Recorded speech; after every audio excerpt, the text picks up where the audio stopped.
Good day and welcome to SBTV's Time Machine, where you can catch up with the rising stars of yesteryear to ask the question, where are they now? They made their mark on the world of comedy podcasting as a dynamic duo of mischief and inane chat, but what are they doing now, and what exactly did happen between first and second series? Spud, for one, went on to become the top financial advisor for Tony Blair's cabinet, but found himself in a rather uncomfortable situation. When I was financial advisor for, obviously, the Prime Minister of England, not Great Britain, of England, there was a bit of conflict between me and Snake Woman. I mean, there was some feelings that weren't mutual.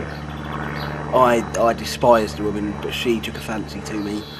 I had to let myself go, basically. I thought I don't want to be a paper pusher for the rest of my life. So I went back, and thought, right, let's do another series.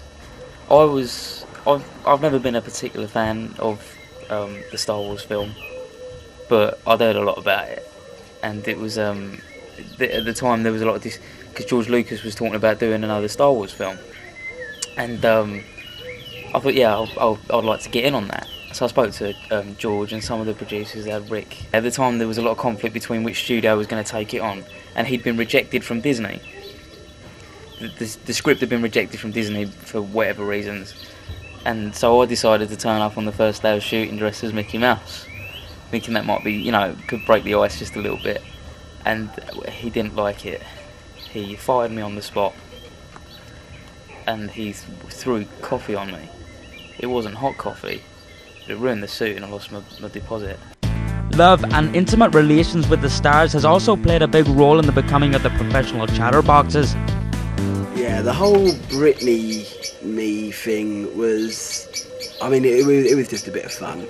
I didn't really want it to get as far as it did.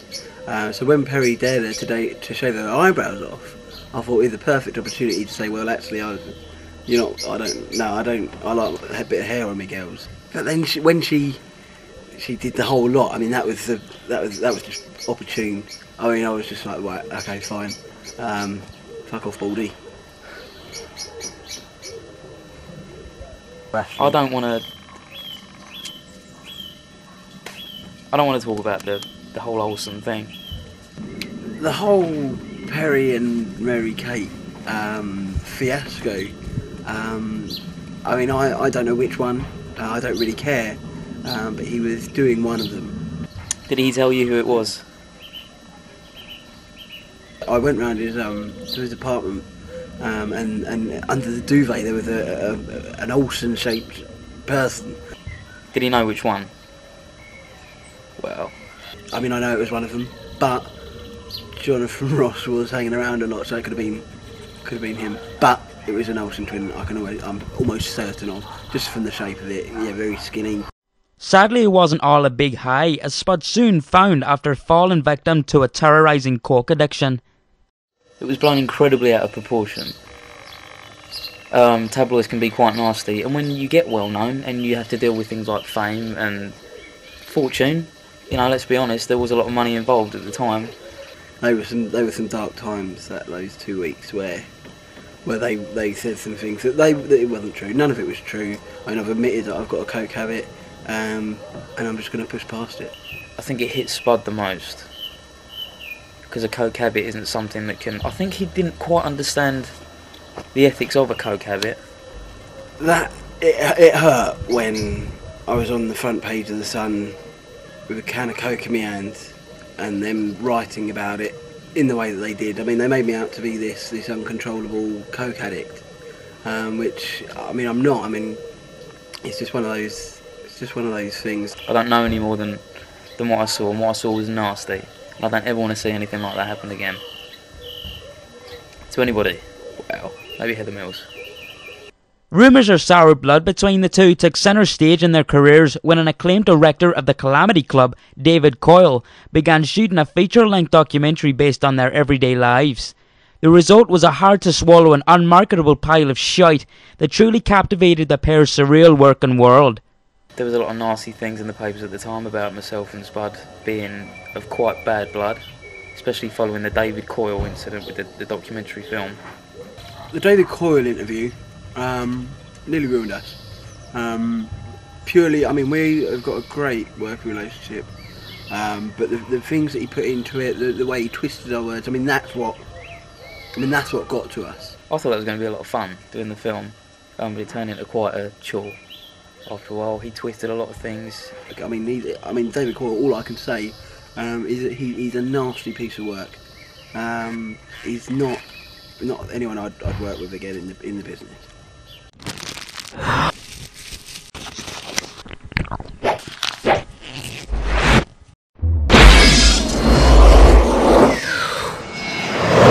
It's not like a mousse when it's chocolate, because it works. It's quite hard to explain because I'm quite a keen hot chocolate drinker, but when it comes to coffee and tea, I'm not too hot on it. But I know that it is difficult to get the right consistency, because you will put too much milk in, or too much water, or something like that. It's difficult to determine exactly what you want in your teas, because there's chamomile tea, there's Chinese tea, there's herbal tea, but with hot chocolate it's just straight up hot chocolate, which is actually quite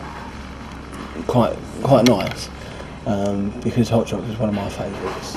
And a friend of mine called Steve, he likes hot chocolate, but he does it really strange. His hot chocolate will work in many different ways. Firstly, he'll add, like I said, he'll have some yoghurt or mousse, as it is commonly known.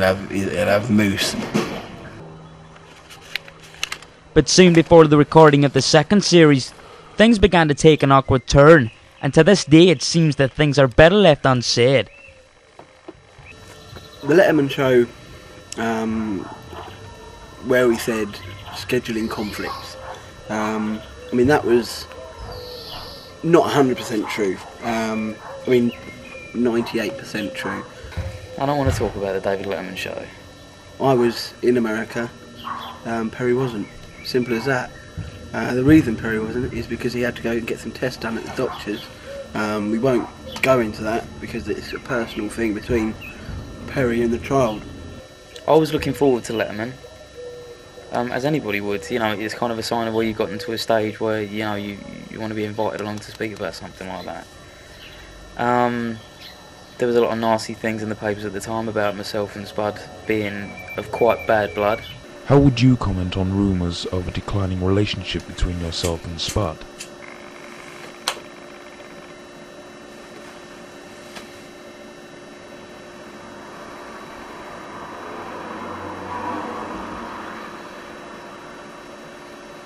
I'm not doing this. I'm not doing this.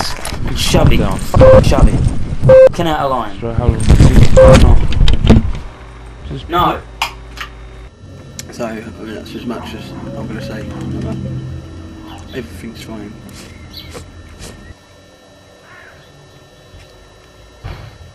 Yeah, we patched up any differences. I don't remember any differences. Once Perry's infection cleared up, we came out, we did the second series. I think, as I said earlier, that's our revolver. We had a lot of fun going back to Great Britain, doing the second series, and it really led on to a lot of great things. A lot more people got involved, and it was a lot of fun to do. Since we never could have foreseen exactly how well Series 1 was going to do. It didn't, but we got that. And people will hear the third series, which comes out soon, and that's going to be the one that everyone talks about, and that's going to be the one that's great. But then the one before that is going to be the one that people then say, oh, hang on, they did this before. It's very exciting stuff. It's an exciting time all round, and we're glad that you can be a part of it. So, thanks for coming. Thank you very much. It's been good. Hope to see you when I'm in a bigger house. One that I own, too.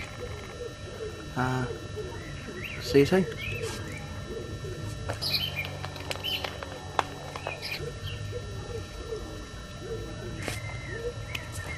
Is that it?